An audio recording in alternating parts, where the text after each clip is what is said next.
que es el doctor Claudio Antonio Meneses. Bienvenido, doctor, a este quinto Congreso Internacional de la Sociedad Peruana de Bioinformática y Biología Computacional Codificando el Futuro. ¿Se me logra escuchar? Perfecto, muchas gracias por la invitación. Estoy muy contento de poder contarles lo que hacemos como laboratorio. Muy bien, doctor. Bueno, le voy a describir un poco de su trayectoria a nuestros participantes que están ansiosos de conocerlo. ¿Ok? Bien, tenemos aquí al doctor Claudio Antonio Meneses. Él nos va a comentar un poco acerca de su trabajo de investigación, que son los agrigenomics, ¿no? Cosechando genes y genomas. El doctor es doctor en sistemas agrícolas, forestales y alimentarios en la Universidad de Lleida. Es profesor asociado a la Pontificia Universidad Católica de Chile y profesor titular de la Universidad Andrés Bello. Realizó estadías de especialización en el extranjero para académicos del claustro del programa del doctorado en biotecnología. Sus investigaciones están orientadas a la identificación de genes, candidatos y marcadores moleculares asociados a caracteres de interés para la industria en plantas. Bienvenido, doctor. Por favor, puede dar inicio su ponencia. Muchas gracias. Voy a proceder a compartir pantalla con ustedes.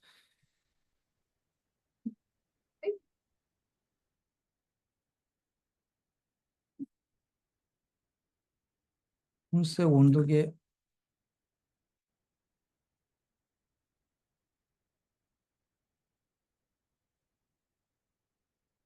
Sí, ven mi primera diapositiva, ¿no? Con el título. Sí, se logra ver, Sí. Perfecto, ya, muchas gracias. Un segundo que voy a poner una pluma que yo uso como puntero. Bueno, ya han tenido la amabilidad de presentarme. El título de la ponencia que les traigo hoy es Agrigenómica, cosechando genes y genomas.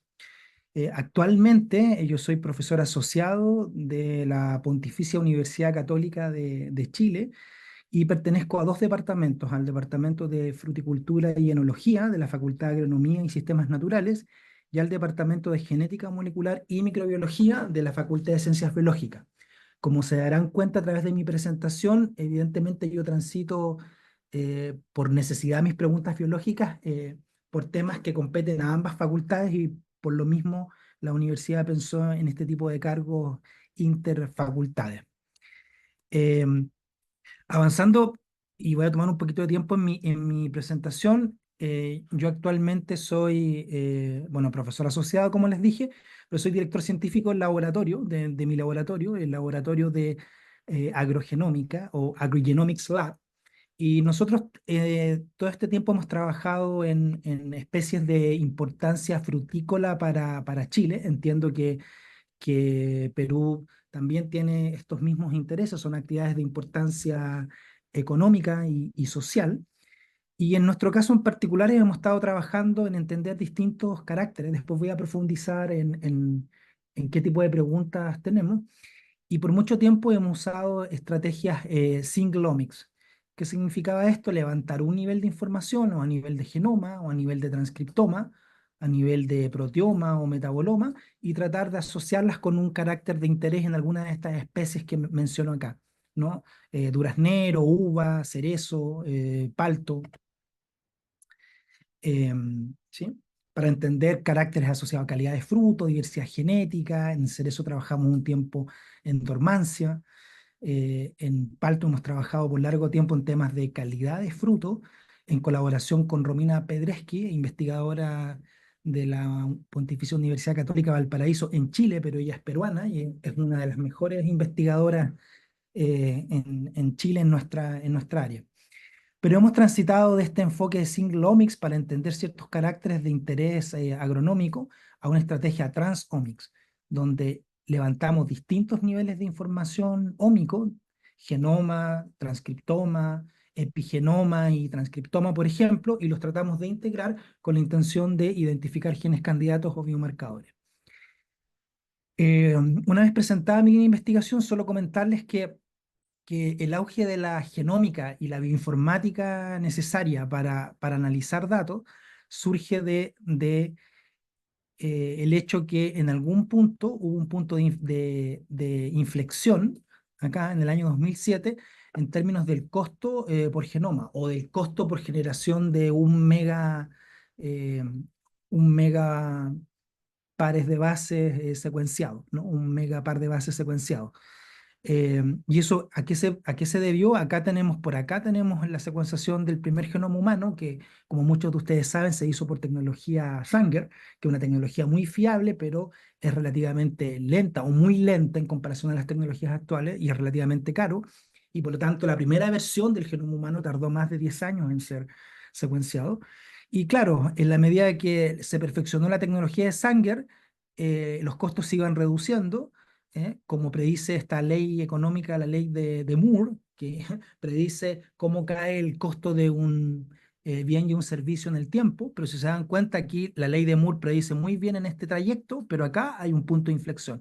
¿Qué fue lo que pasó acá? La aparición de nuevas tecnologías de secuenciación, principalmente secuenciación masiva. Hoy ya tenemos que las principales plataformas de secuenciación son secuenciadores del tipo Illumina, de secuenciación por síntesis con terminadores reversibles, nanopore, la tecnología Pacific Bioscience de tiempo real, etcétera, etcétera. Hay una serie de alternativas tecnológicas que hoy día eh, secuencian millones y millones de datos. Si lo comparamos rápidamente con Sanger, Sanger en una carrera de secuenciación generaba 96 secuencias en un secuenciador con 96 capilares. Hoy día un secuenciador Illumina de los grandes secuencia en una carrera de secuenciación millones y millones de secuencias, billones de secuencias. Por lo tanto, el cambio, el paradigma tecnológico fue tremendo. Y ahí es donde aparece la bioinformática, ¿no? Que al final es una disciplina que congrega una serie de otras disciplinas porque claro, al menos desde un punto de vista genómico, la cantidad de datos que se empezó a generar es brutal y la necesidad de herramientas para ordenar, analizar e interpretar esos datos fue cada vez creciendo y por lo tanto, al menos en la parte bioinformática genómica empezó a tomar mucha fuerza. Después, para dar contexto a la importancia de los temas que les voy a presentar, para Chile la agricultura y en particular la fruticultura es una actividad de importancia económica, ¿sí? Tiene una alta importancia económica, entiendo que en Perú también lo es, pero también tiene un fuerte impacto social. Por lo tanto, el trabajo que intentamos hacer trata de contribuir o tributar en ambas dimensiones. Sí, y obviamente dentro de esta posición de liderazgo como exportadores de fruta fresca al hemisferio norte hay una serie de desafíos asociados.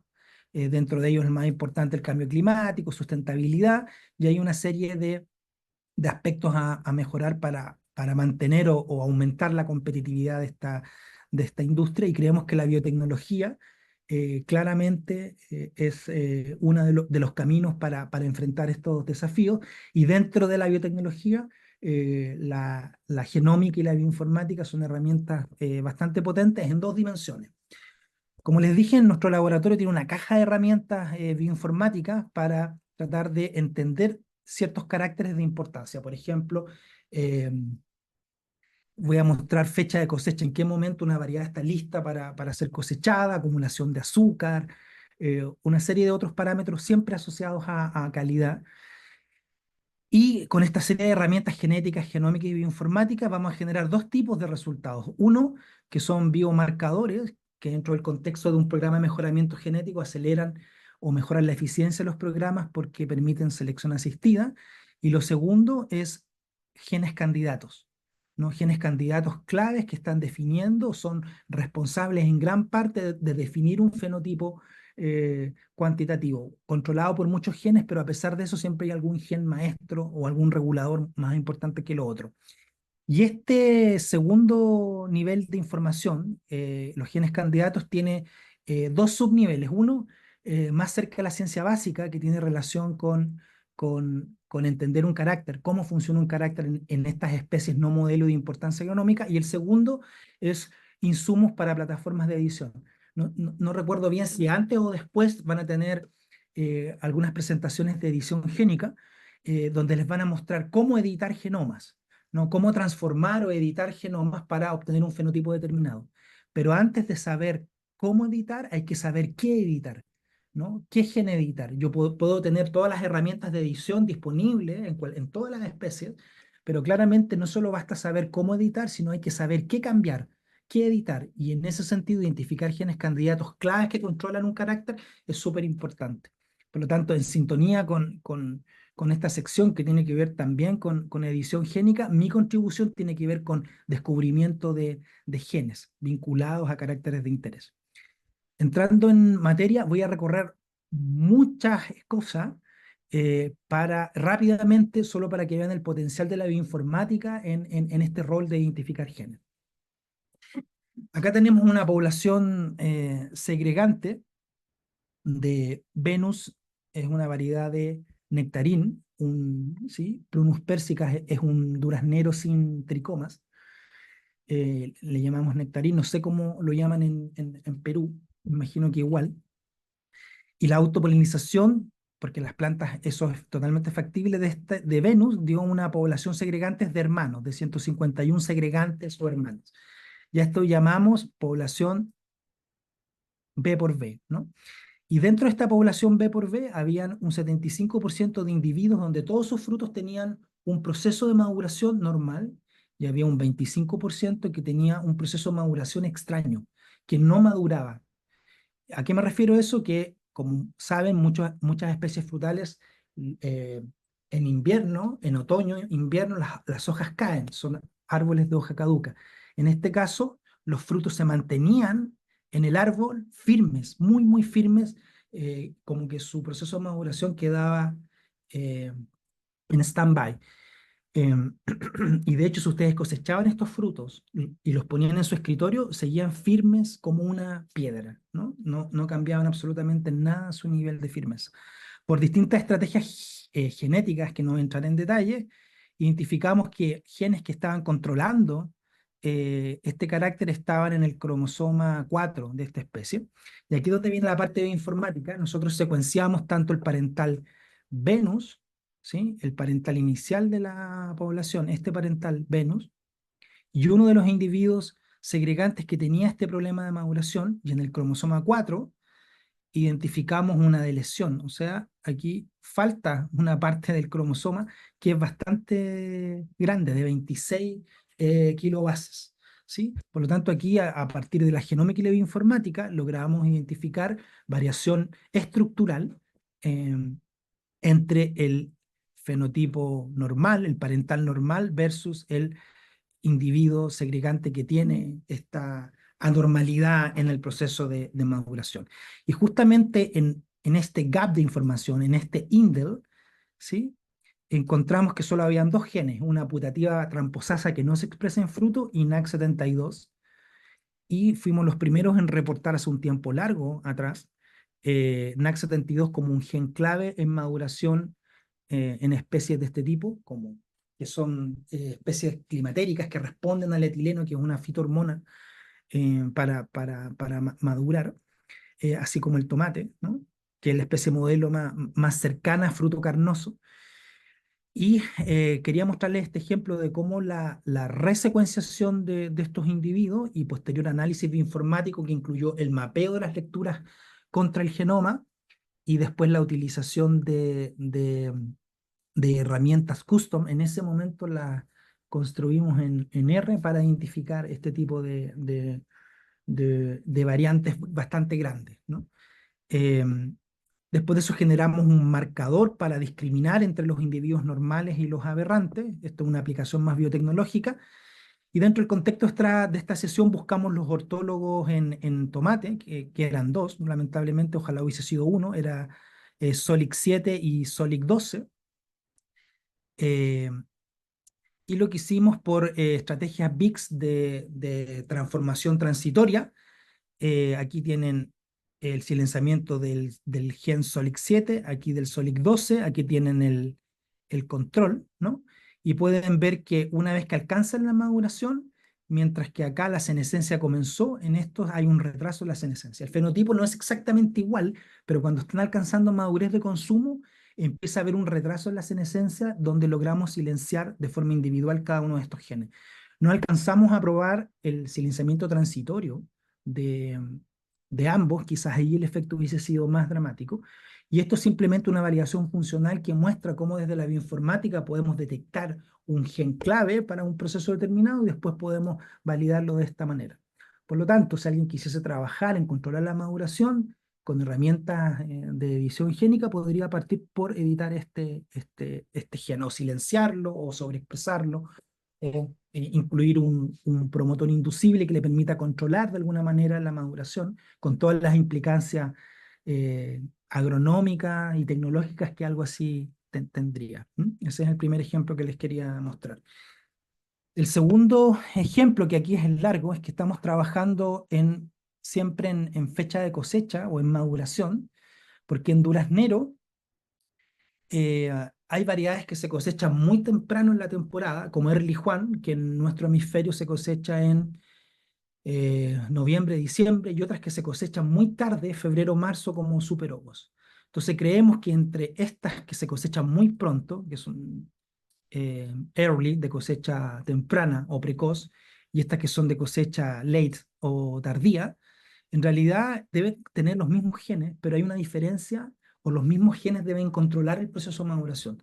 Pero nuestra pregunta biológica es, ¿a qué se debe la diferencia de velocidad en los procesos de maduración? Y aquí es donde creemos que la genómica y la bioinformática, usando herramientas bioinformáticas, nos pueden ayudar a entender cuáles son los genes candidatos que estarían controlando la velocidad de la maduración. Pensando que en Access 72, el gen que encontramos antes, es como un interruptor de enciende o apaga, mientras que queremos hilar un poquito más fino y queremos entender qué genes estarían regulando de forma natural o endógena, si quieren, la velocidad con que madura.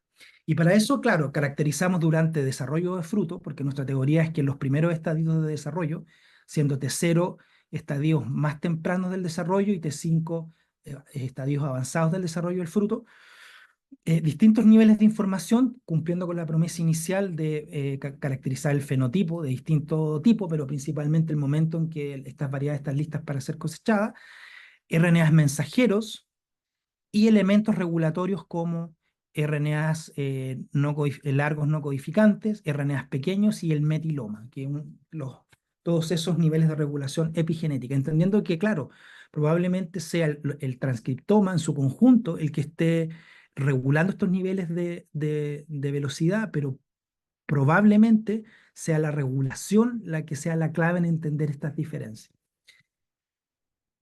Y aquí tenemos el desarrollo del fruto en distintos estadios. Nosotros tomamos muestras durante S1, S2 y S3 para todos esos niveles de información, para caracterizarlos, ¿sí? Para precisamente entender este tema de la fecha de cosecha.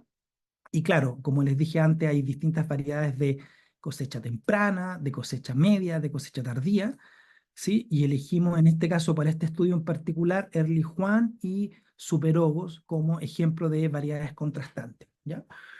Eh, y dejando el resto de las variedades para validaciones posteriores a la identificación de nuestros candidatos.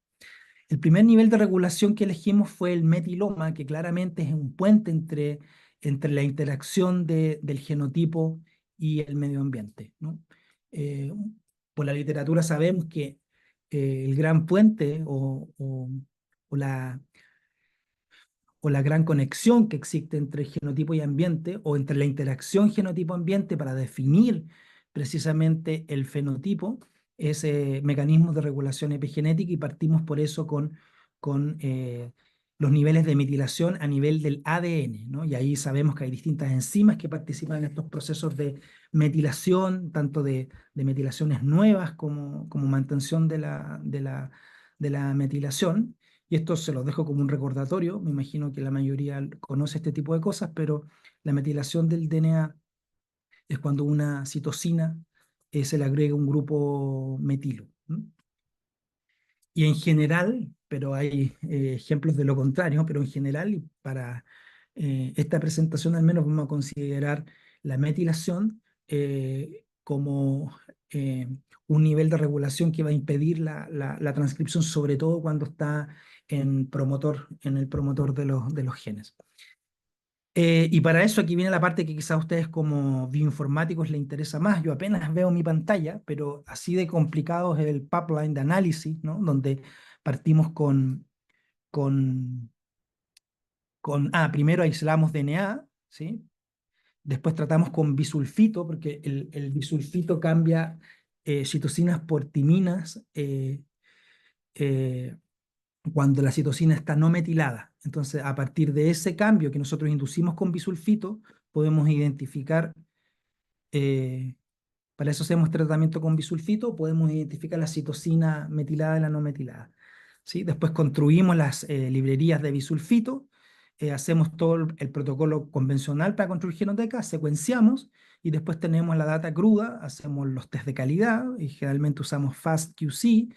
eh, Hacemos todo el trimming de estas secuencias para retirar restos de adaptadores, quitar sobre todo extremos 3' que tengan problemas de calidad en la asignación de base. Después, a partir de eso, nos quedamos con una data filtrada por calidad, como decimos en Spanglish, trimeada por calidad. Volvemos a hacer test de calidad para verificar que el trimming tuvo el efecto que esperábamos. Mapeamos contra la referencia. ¿Sí? Y lo mismo tenemos que hacer con bueno, aquí partí al revés, hay librerías con bisulfito y librerías donde no las tratamos con bisulfito, que son nuestro control, y las no tratadas con bisulfito, eh, claro, después de mapear, hacemos toda la identificación en este paso, perdón, en este paso que está acá, de las regiones diferencialmente metilantes a las comparaciones que nosotros queremos, ¿ya? Entonces, claro, primero identificamos los patrones globales de metilación para después pasar a los patrones específicos, ¿no? Regiones diferencialmente metiladas entre una comparación, por ejemplo, entre una variedad y otra para un mismo momento. Entonces, acá tenemos las métricas de secuenciación donde obtuvimos una cantidad, algo así como 26 millones de lecturas en promedio para cada,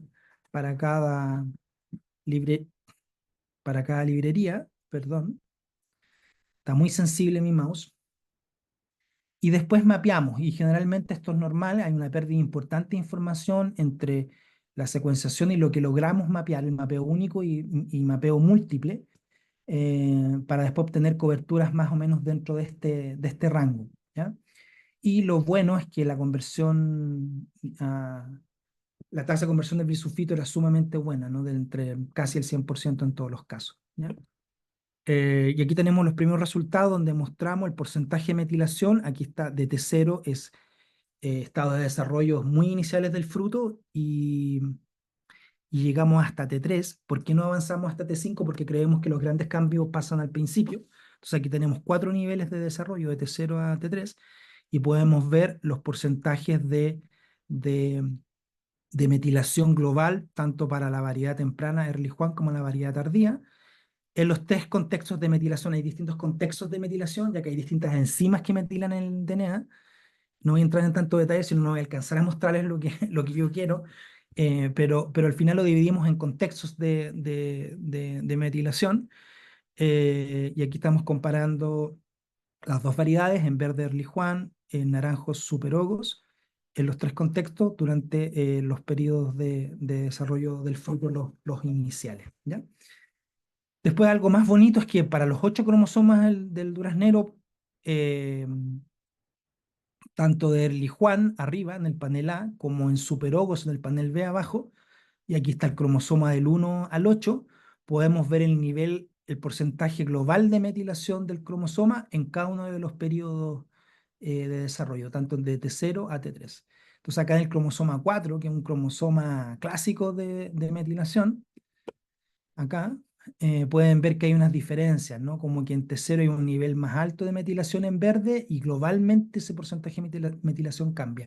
En el eje X está la posición del cromosoma, del 0 hasta la última base de este cromosoma, que vamos a poner como N. Aquí está la referencia de tamaño, ¿no? Entonces, mientras en Early Juan eh, hay una desmetilación, en el tiempo no podemos apreciar lo mismo en superaguas, cosa que podría estar explicando de alguna forma la diferencia en la velocidad de maduración.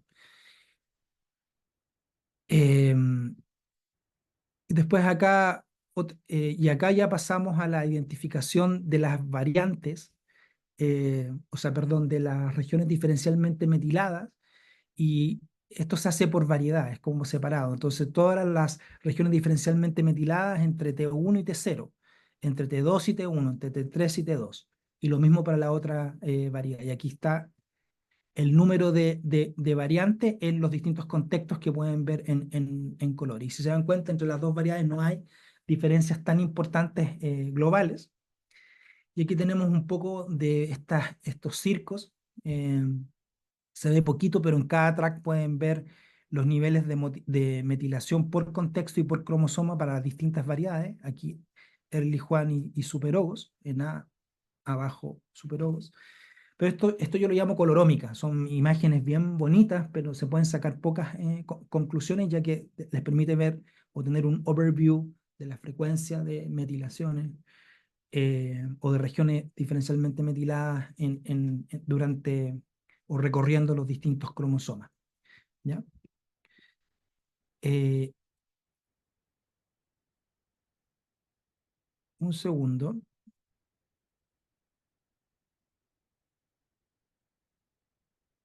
Sí, que aquí se me pasó una diapo.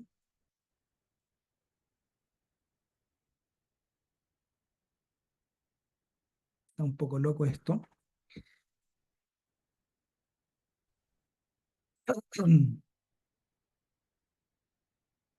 Un segundo, ténganme paciencia que...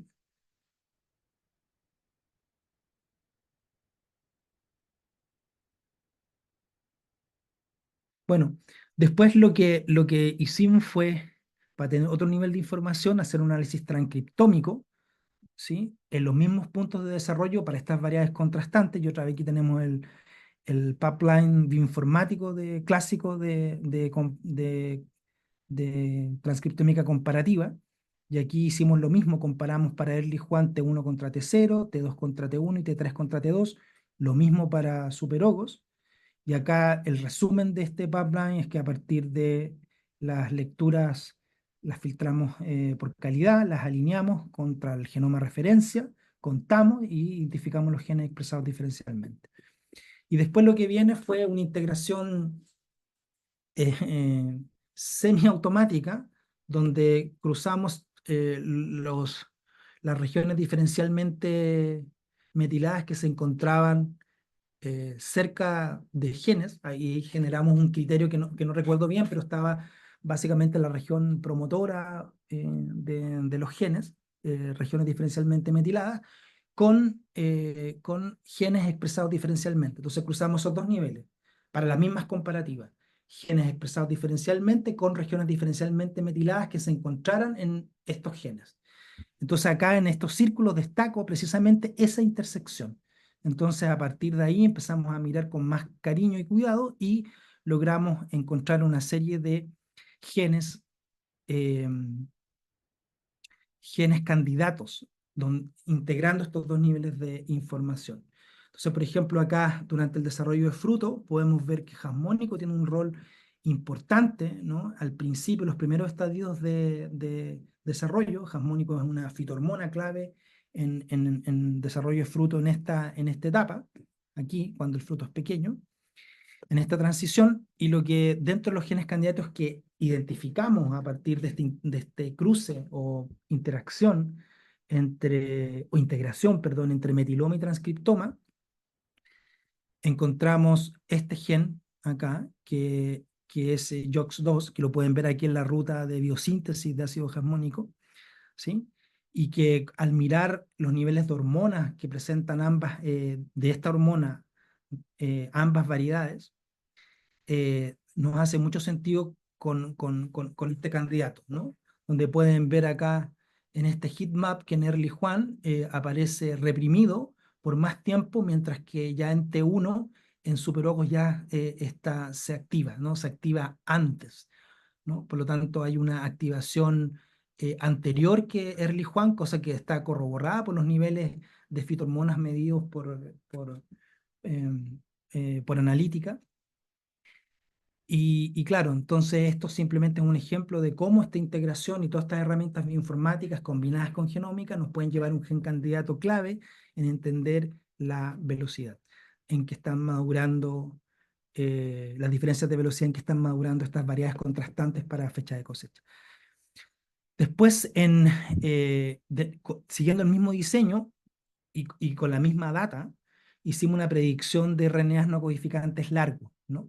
Entonces, a partir de la misma data de RNA-seq, eh, aquí pueden reconocer elementos clásicos, pero claramente identificamos RNAs no codificantes largos que ya estaban descritos y también hicimos predicción de RNAs no codificantes.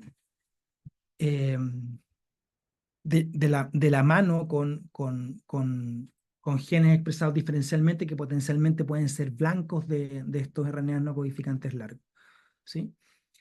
Eh, entonces, claro, acá tenemos, por ejemplo, en el número de RNAs no codificantes largos, que son estos RNAs no codificantes, que cumplen funciones regulatorias, y lo que detectamos en cada uno de los cromosomas, que está en sintonía con el tamaño de los cromosomas, ¿sí? Y aquí los distintos tipos que detectamos en función de la región donde fueron identificados, ¿sí?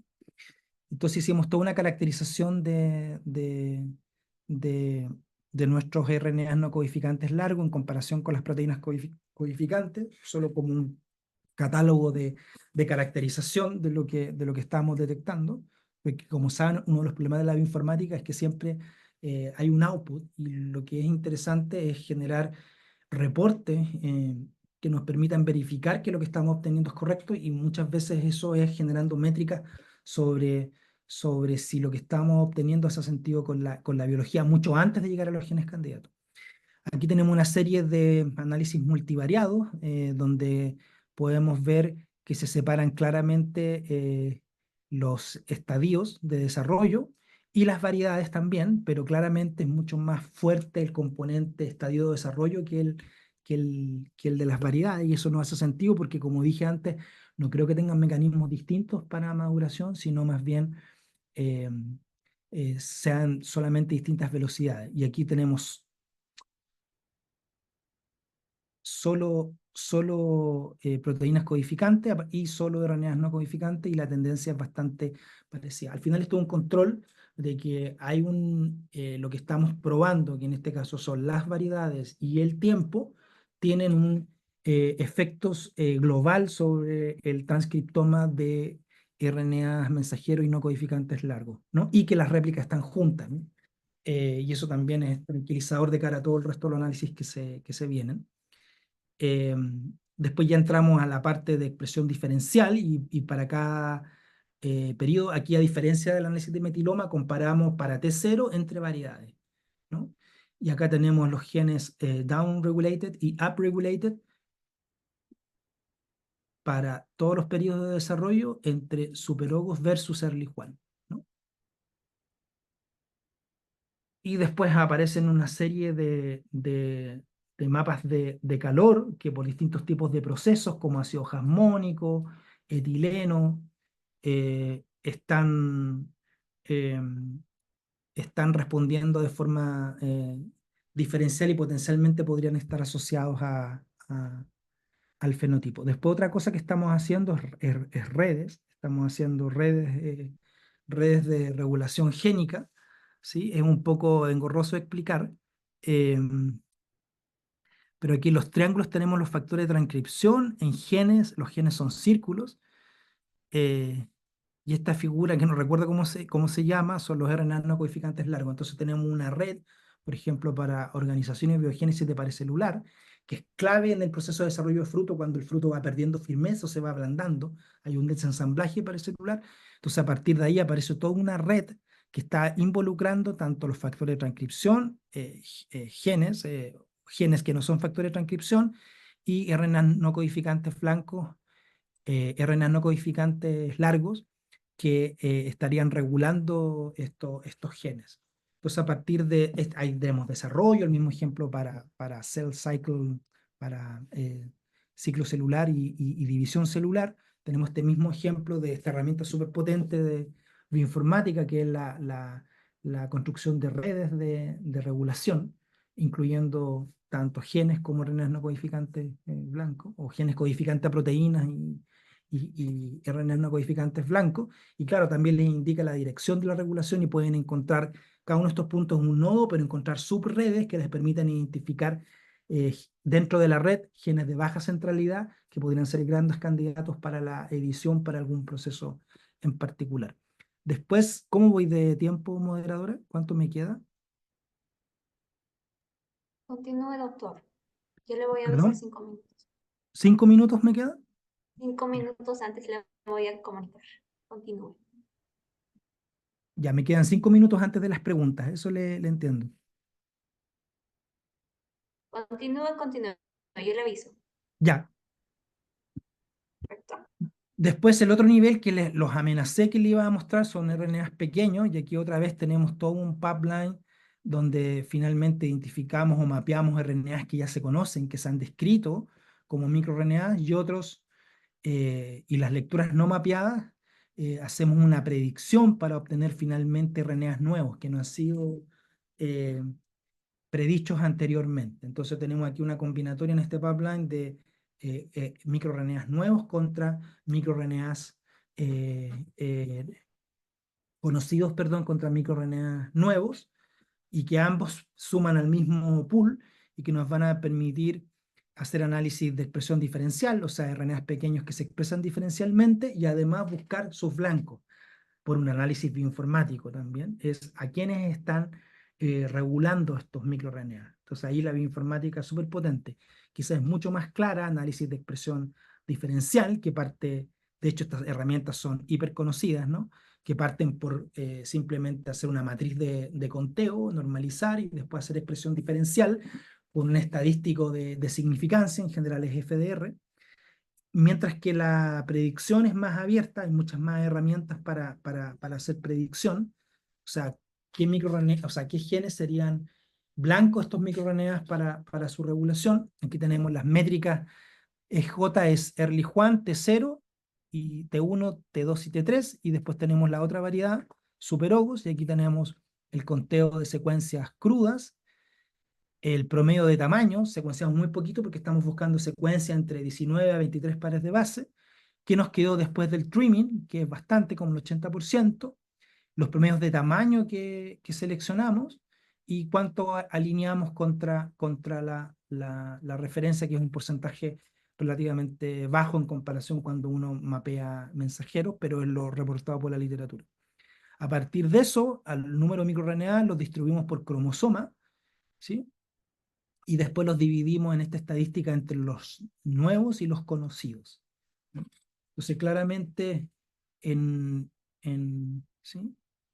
Aquí tenemos, y aquí está en este eje el tamaño de los microRNAs, que va entre 18 y 25. Aquí la mayoría tiene entre 21, mientras que aquí la mayoría tiene 24 pares de base.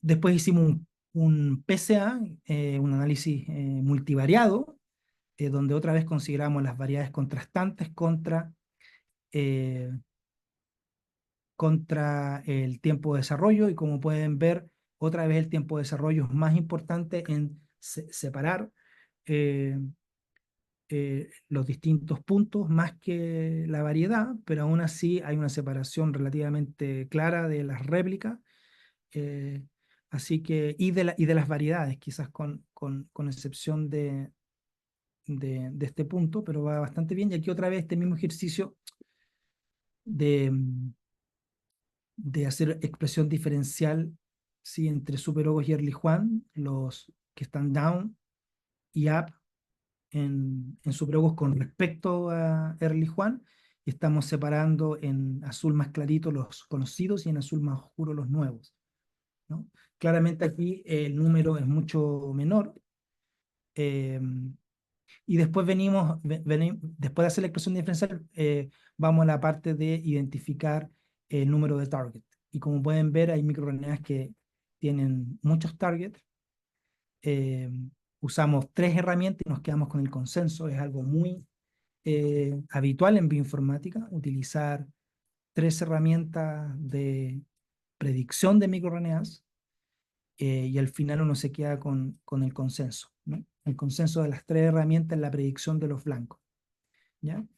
Y después aquí también hacemos redes de microRNAs con sus potenciales target. Entonces aquí tienen, por ejemplo, un microRNA que tiene regulación en un montón de elementos. Aquí está algo de las métricas de esa interacción o de la fuerza de esa interacción. Entonces esto es un microRNA que regula un montón de otros genes, ¿no? Tenía un montón de otros genes. Eh, y aquí finalmente eh, tenemos una figura. Aquí están los tiempos de desarrollo desde T0 hasta T3. En negrita tienen genes, en azul tienen RNAs no codificantes largos y en rojo tienen microRNAs. Entonces todos expresados diferencialmente y cómo van cambiando en el tiempo, generando 8 clústeres de coexpresión. Esto es una herramienta que se llama DREM, que es bastante útil, y aquí está un pequeño zoom a cada uno de estos como clústeres de coexpresión, donde están tanto los RNAs mensajeros como los no codificantes largos, como los micros. Y aquí solo para mostrarles algo de integración, aquí usamos un programa que se llama Mixomics para comparar, creo que T0 y T1 para la variedad Ehrlich-Juan y Superogos, acá.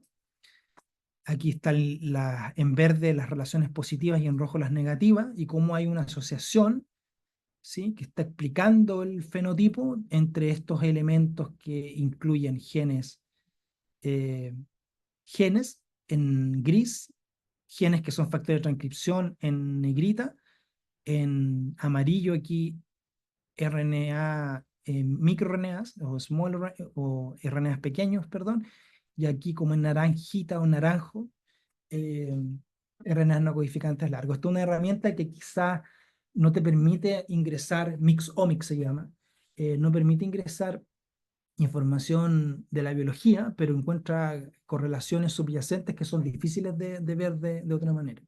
Entonces, esta estrategia de integración de estos datos es muy buena para encontrar candidatos asociados al fenotipo, y lo que nos queda es mirar si hay concordancia de este tipo de análisis con relación a nuestras redes de coexpresión. Yo creo que lo voy a dejar ahí. Tenía otro tema de VITIS y secuenciación de genomas completos, pero me parece demasiado extenso para mostrárselo. Solo dar las gracias al, al grupo, el grupo Agrigenomics. Quizás no es la última foto, la más reciente. Todo lo que mostré es un trabajo el de metiloma, aquí donde está mi lápiz, Paula Sandoval y Patricio Tapia, todos los microRNAs, RNAs no codificantes largos y mensajeros, Isabel Fuensalida, Victoria Lillo, pero también ha colaborado Patricio Tapia, que es postdoc bioinformático, Aníbal Riveros, que ya no está en el lab, pero también colaboró en todo este proyecto. Bueno, y todos están involucrados, José, eh, eh, no sé si se me escapa alguien, después no me reten. Y obviamente quiero dar las gracias también a Filip Ormeño, que es estudiante de doctorado del laboratorio, que ha tenido un desempeño excepcional, y entiendo que me ayudó a tener este contacto tan interesante con ustedes. Finalmente agradecer a los fondos, a NIT, al Núcleo Milenio de Plantas Superadaptables y al Centro de Regulación del Genoma, a mi Fondesit también. Así que eso, muchas gracias por su atención. Muchas gracias, doctor. Muy interesante la ponencia en sí. Yo creo que tenemos varias preguntitas por ahí. Por favor, vamos a absolver algunas. Por favor, a todos los participantes, los que quieran hacer las preguntas, pueden activar su audio o si no, me escriben al chat para yo poder Oye, mientras pasarlos. se animan a preguntar, solo decirles que tenemos un doctorado en biotecnología vegetal, que es un doctorado en conjunto con la Facultad de Ciencias Biológicas y la Facultad de Agronomía y Sistemas Naturales. Y hay varios profesores dentro del claustro de gran nivel que están usando bioinformática para una serie de preguntas biológicas. Si tienen interés en el programa o en mi presentación en particular, voy a dejar mi correo electrónico en el chat.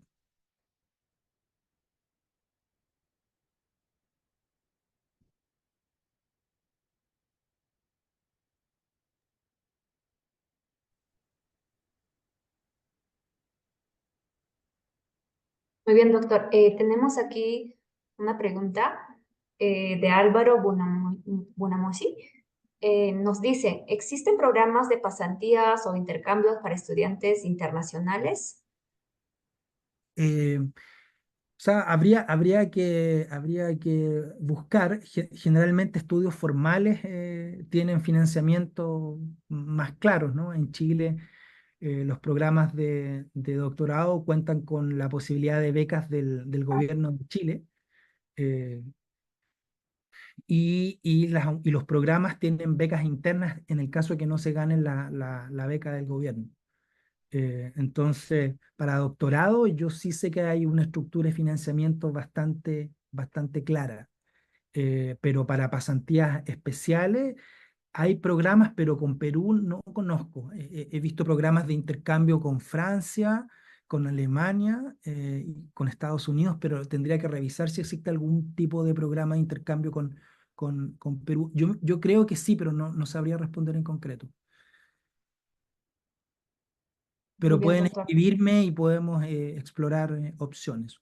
Mm, A su correo le podemos contactar, doctor. Por supuesto. Muy bien. Tenemos aquí eh, un mensaje de Fan Zabaleta. Nos dice, buenos días, doctor Claudio Meneses. Una excelente conferencia. Felicidades. Una consulta. Teniendo el conocimiento que la metilación del DNA es un proceso que participa en la regulación de la expresión génica, asimismo, el conocimiento de las redes de regulación génica. Si quisiera replicar un estudio bajo las condiciones agroclimáticas de Perú, en Perú tendría los mismos resultados que usted ha reportado. Muchas Mm, gracias por su Sí, respuesta. Indica. interesante pregunta. Muchas gracias a Juan Zabaleta.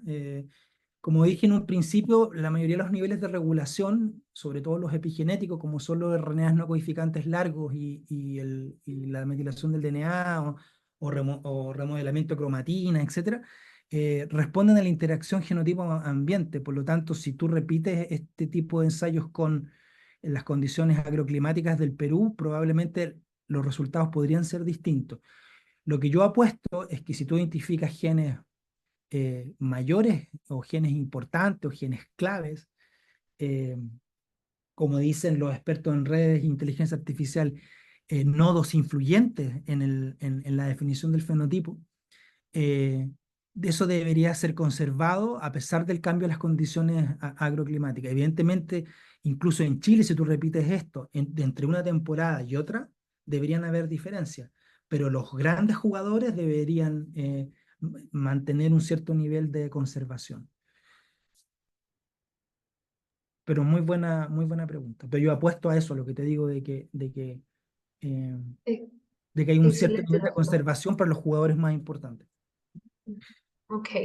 Bien, tenemos otra consulta de Daniel Garboso. ¿Puedes activar tu micro, Daniel?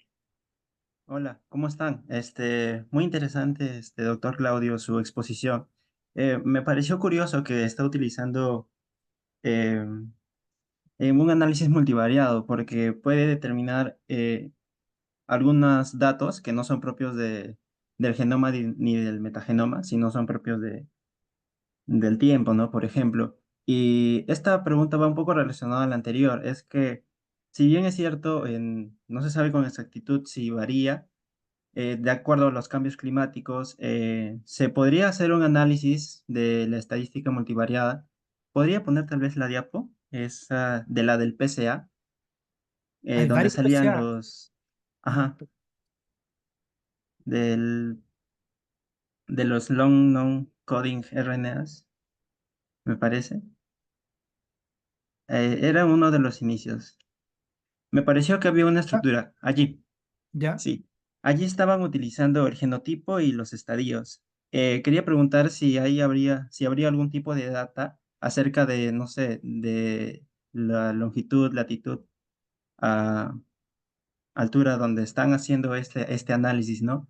Como Mm, depende mucho del ambiente, creo que estos factores ambientales, valga la redundancia, podría estructurar un poco mejor la distribución de estos RNAs. mm, Porque ahora, o sea, como ejemplo, en los solos, en el panel C, se puede ver que hay una estructura entre ambos genotipos, ¿no? O mm, sea, casi todos están en la parte superior de los superhogos y abajo están de los early Juan. Quiere decir mm, que aquí el genotipo es eh, el que difiere, ¿no? El que le da una mm, diferencia de estructuras. mm. Entonces, yo supongo que a partir de esta información se ha considerado al momento de hacer los análisis posteriores de análisis diferencial con DSEC2. Mm. Sí, también interesante tu pregunta, está conectada con la anterior, el efecto de ambientes cambiantes. Yo esperaría, como dije antes, si comparáramos datos en regiones agroclimáticas en Perú, por ejemplo, distintas a las que yo usé en Chile, y viéramos este PCA, yo lo único que espero ver en este PCA es que haya un efecto del genotipo y el tiempo en el transcriptoma, ¿no? Y que vea diferencias, y es lo que estoy viendo, y que las réplicas estén juntas. Entonces, si yo viera, por ejemplo, que estas dos variedades contrastantes en el tiempo están agrupadas en otra parte, en otro cuadrante de mi PCA, yo diría, bueno, el efecto ambiental es tan importante que hace que no importe ni el tiempo ni el genotipo, sino lo que está controlando gran parte de la variación, en este caso es la zona agroclimática. Pero lo que sí esperaría es que en este embudo bioinformático, donde a partir de esta información global yo llego a candidato, deberíamos tratar de llegar a los mismos candidatos, porque son los grandes jugadores que, claro, tienen distintos niveles de regulación en función a temas ambientales. Por ejemplo, si hay condiciones fitosanitarias distintas, probablemente hay un 30% del transcriptoma que sea diferente. No sé si me explico. Por ejemplo, tú estás bajo el ataque de algún patógeno, o en Chile estamos bajo el ataque de un patógeno que el manejo no logró controlar bien, y en Perú sí se logró controlar bien, o no existe ese patógeno. Por lo tanto, yo voy a tener una diferencia en mi transcriptoma del 30%, y quizás eso va a influir en el PCA, ¿sí? Pero, pero aún así yo esperaría lo que te digo, por ejemplo, a la izquierda tener todo lo agroclimático Chile y a la derecha todo lo agroclimático Perú, pero aún así esperaría diferencias en el tiempo y diferencias entre variedades y las réplicas agrupadas, como un comienzo para usar esta data en este embudo bioinformático hasta llegar a los candidatos. Y a partir de ambos análisis, que sería súper robusto, deberíamos identificar los mismos grandes jugadores, ¿no? Que a partir de la integración de varios niveles de información apuntan a los mismos candidatos. Por ejemplo, nosotros intentamos validar estos genes después, por ejemplo, por qPCR u otras estrategias, en otras variedades que tienen el mismo fenotipo para ver si están conservados más allá de estos dos genotipos, ¿no? Y otro desafío es que también funcionen en otras zonas agroclimáticas, pero esos son como los pasos de validación. Yo creo que al principio agregar mucha metadata a este tipo de ejercicio te agrega un ruido biológico técnico que es difícil de disectar, y al final te genera un ruido basal tan alto que te impide ver los grandes jugadores. Entonces, a mí no me parece mala estrategia reducir la complejidad del diseño experimental, concentrarse en algunas variables, y dejar muchas constantes, precisamente para con un ruido basal más bajo poder ver los grandes jugadores, o los master gene, o como key genes, como quieras llamarlos. No sé si te contesté, pero muy buena tu pregunta. Sí, sí, estaba muy interesante. Tal vez podría hacerse un PCA, pero em, de las metilaciones, Eh, ¿o no? ¿Cómo sugeriría eso? eh, no, se podría hacer también, ¿no? No es habitual, pero se podría hacer. ¿Tú dices en conjunto, todo junto o por separado? No, o sea, me parece que al final usted integró integró solo donde encontró confounders, que era el estadio 0 y el estadio 1 y los genes correspondientes que tenían expresión diferencial. A Claro. partir de estos genes, en donde vemos que hay una relación con las metilaciones, verificar si hay algún confounder dentro de estas metilaciones.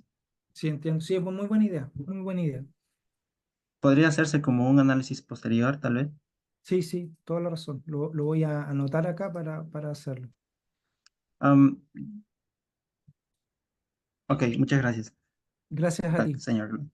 Ok, doctor, complementando la primera pregunta de Juan, nos dice cómo podemos identificar los genes y qué técnicas sugiere aplicar. Y también dice, en un cultivo, cómo identificar los genes candidatos y realizar la edición de genomas. Mm. Sí, la segunda pregunta está un poco conectada con la primera, son un poco amplias. Hay muchas estrategias para identificar genes candidatos. Lo importante es tener fenotipos contrastantes. Por ejemplo, yo quiero identificar una planta que es resistente, que es precisamente la tesis de Philip Ormeño, a oidio. Entonces, idealmente debería tener, para identificar los genes candidatos asociados, debería tener un genotipo que es muy resistente y otro que es muy susceptible. Y comparar los distintos niveles genómicos. Quizás comparar su transcriptoma, quizás comparar su genoma, quizás comparar sus metilomas y tratar de entender dónde está esa diferencia. Entonces, el comienzo para la identificación de cualquier gen candidato está en tener material contrastante. ¿Sí? Si no hay material, es difícil. Es una conversación que he tenido con una empresa biotech en Chile. Cuando hay una clase fenotípica que no existe entre una especie, hay que recurrir a especies cercanas, pero cada vez se va complejizando. Entonces, el comienzo de la búsqueda de un gen candidato está en tener un material contrastante que me permita, al inspeccionarlo profundamente a distintos niveles, encontrar esas diferencias, ya sea por estrategias genéticas como GWAS o QTLs, o por estrategias genómicas como secuenciación de todo el genoma, o transcriptómica, o el metiloma como las que he mostrado yo acá, ¿no? Y yo creo que la otra también tiene relación con lo mismo, ¿no? Con identificación de genes candidatos. Hay varias estrategias, ¿no? Hay varias estrategias. Generalmente cuando ustedes creen que el gen candidato que quieren, eh, eh, en realidad eh, las diferencias importantes están desde el punto de vista del genotipo, o sea, hay genotipo resistente y otro susceptible, ahí lo que conviene es ir a pesquisar profundamente el DNA. Cuando ven que hay una influencia ambiental potente, es mejor ir a pesquisar el transcriptoma y el metiloma, ¿no? Entonces, dependiendo también el tipo de gen candidato, de carácter que quieren caracterizar, las estrategias genómicas pueden ir variando. Si las diferencias están a nivel de genotipo principalmente, son diferencias genéticas a nivel de individuos, conviene usar una combinatoria genoma-transcriptoma, pero si están a nivel de ambiente, y el ambiente juega un rol muy importante en la definición de ese genotipo, como factores ambientales, quieren probar cómo un factor ambiental potencia o no la aparición de un cierto fenotipo o un desorden fisiológico, ahí es mucho mejor combinar metiloma con transcriptoma, ¿no? Y después que identifican eso, tienen que hacer un tipo de validación un poquito más amplio para que la respuesta que encuentren, los genes candidatos que encuentren, no estén supeditados a una variedad particular o a un diseño experimental en particular, que es la preocupación de las preguntas anteriores sobre el efecto ambiental.